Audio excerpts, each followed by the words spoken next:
एक जंगल में लाड़ो नाम की चिड़िया रहती थी। उसके दो छोटे छोटे बच्चे थे। वो अपने बच्चों के साथ खुशी से रहती थी। लाड़ो अपने बच्चों का बहुत अच्छे से ख्याल रखती। लाड़ो के बच्चे अभी बहुत छोटे थे, इसलिए वो उड़ नहीं सकते थे। लाड़ो का हर वक्त बस एक ही काम रहता था, सुबह सुबह जल्दी जाना और अपने बच्चों के लिए बहुत सारा दाना पानी ढूंढ कर लाना। हर साल बारिशों की मौसम तो बहुत अच्छी रहती थी, पर इस साल सूखा पड़ने की वजह से दाना पानी बहुत कम था। सब पंछी दाने के लिए भटक रहे थे। सारे पंछियों की तरह लाड़ो चिड़िया को भी अपना गुजारा करना था। बच्चों, मैं दाना पानी लाने के लिए घर से बाहर जा रही हूँ। तुम दोनों मेरे आने तक अपना ख्याल रखना, और मैं जब तक घर वापस नहीं लौटती तब तक तुम घर से बाहर मत निकलना। तभी लाड़ो चिड़िया दाना पानी ढूंढने के लिए घर से बाहर चली जाती है। इस साल कम बारिशों की वजह से सारा जंगल सूखा पड़ा हुआ है। मुझे लगता है मुझे दाना पानी ढूंढने के लिए बहुत दूर जाना पड़ेगा। लाड़ो उड़ते उड़ते जा रही थी, तभी उसे सामने बहुत हरा भरा खेत दिखाई देता है। वाह, कितनी अच्छी फसल है। लाड़ो चिड़िया की खुशी नहीं समाती और वो दाने के पौधे पर आकर बैठ जाती है। अगर मैं सारे पंछियों को इस फसल के बारे में बताऊंगी तो सारे पंछी बहुत ही ज्यादा खुश हो जाएंगे। लाड़ो चिड़िया ऐसा विचार करके दाना चुगने लगी। अरे ये क्या बात है? मेरे खेत में ये चिड़िया आकर मेरा दाना चुग रही है। मेहनत करूं मैं और फसल खाई ये। अगर ऐसे ही सारे पंछी आकर इस फसल को खाएंगे तो मेरा पूरा दिवाला ही निकल जाएगा। फसल का मालिक लाड़ो की तरफ एक पत्थर फेंक देता है।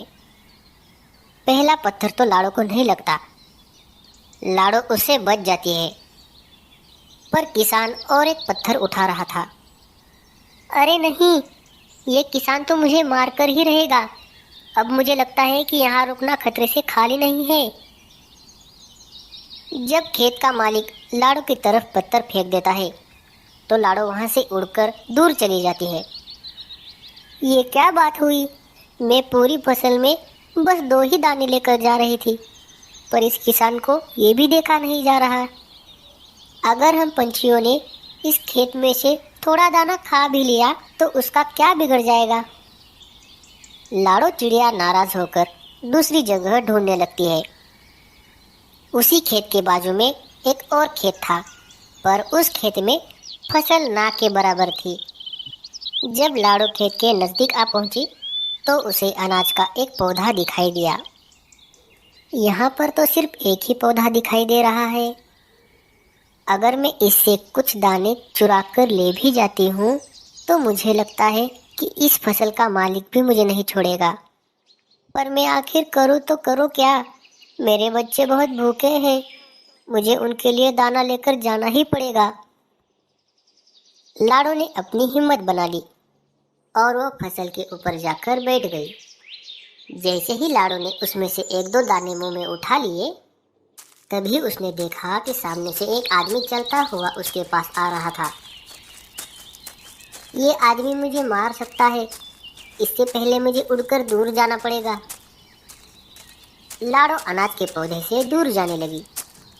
तभी नीचे से वो आदमी जोर जोर से उसे पुकारने लगा।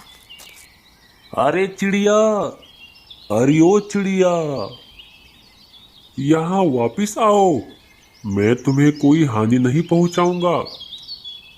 लाड़ो चिड़िया किसान को बहुत अचरज से देखने लगी। मुझे लगता है ये इंसान उस दूसरे इंसान से बहुत अलग है। मैं चलकर देखती हूँ, आखिर ये बोलना क्या चाहता है।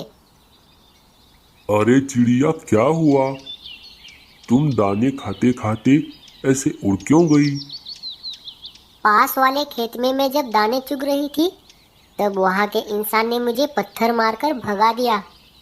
इसलिए मुझे ऐसा लगा कि तुम भी मुझे पत्थर मारकर यहाँ से भगाओगे। अरे नहीं नहीं, इस साल कम बारिश होने की वजह से फसल बहुत ही कम हुई है। तुम ये दाने ले जा सकती हो। आखिर एक पौधे का मैं क्या करूँगा। इंसान के ऐसे बोलने पर लाडो बहुत ही खुश हो गई और वो दाना चुगने के लिए पौधे पर बैठ गई।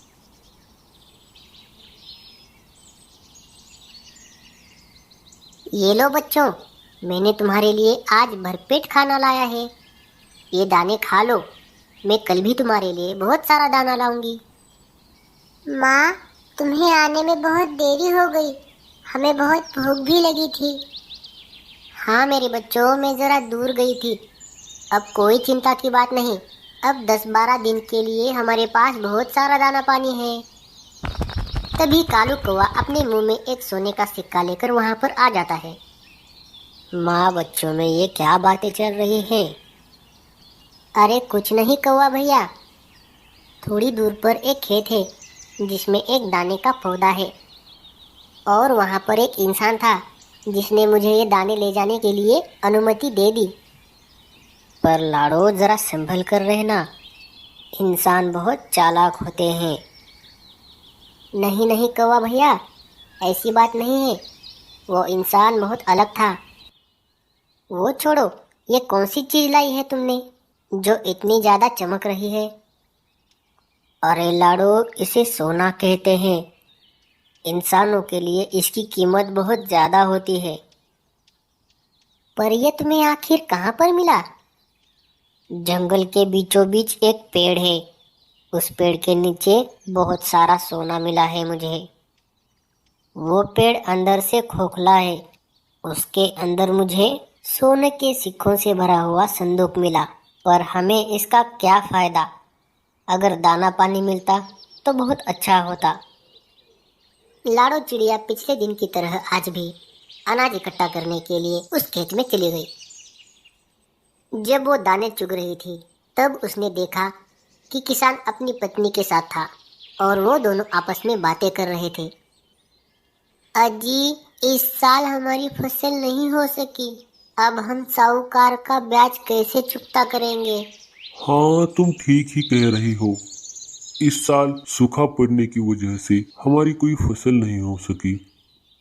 अगर हमारे पास थोड़ा सोना या पैसे होते तो हम हमारे खेत में एक कुआं खोदते जिससे हमें पानी मिलता। हाँ, पर हमारे इतने अच्छे भाग कहाँ? अगर हमारे पास सोना या रुपए होते तो हम बहुत अमीर बन जाते। उन दोनों की बात चिड़िया ने सुन ली और वो किसान के पास जाकर रुक गई। अरे चिड़िया, क्या हुआ? मैंने तुम दोनों की बातें सुन ली हैं। क्या मैं आपकी कोई सहायता कर सकती हूँ? आखिर तुम हमारी क्या सहायता कर सकती हो? तुम बस मेरे पीछे पीछे आओ। मैं तुम्हें एक जगह दिखाती हूँ। अगर तुम वो देख लोगे तो तुम्हारी सारी गरीबी दूर हो जाएगी। पर मेरी एक शर्त है। आखिर तुम कहना क्या चाहती हो? अगर मैंने तुम्हारी समस्या दूर कर दी तो हम पंछियों के लिए तुम्हें अलग से फसल लगानी पड़ेगी। हाँ हाँ, मुझे मंजूर है। लाडो चिड़िया आगे आगे चल रही थी और इंसान और उसकी पत्नी पीछे पीछे चल रहे थे।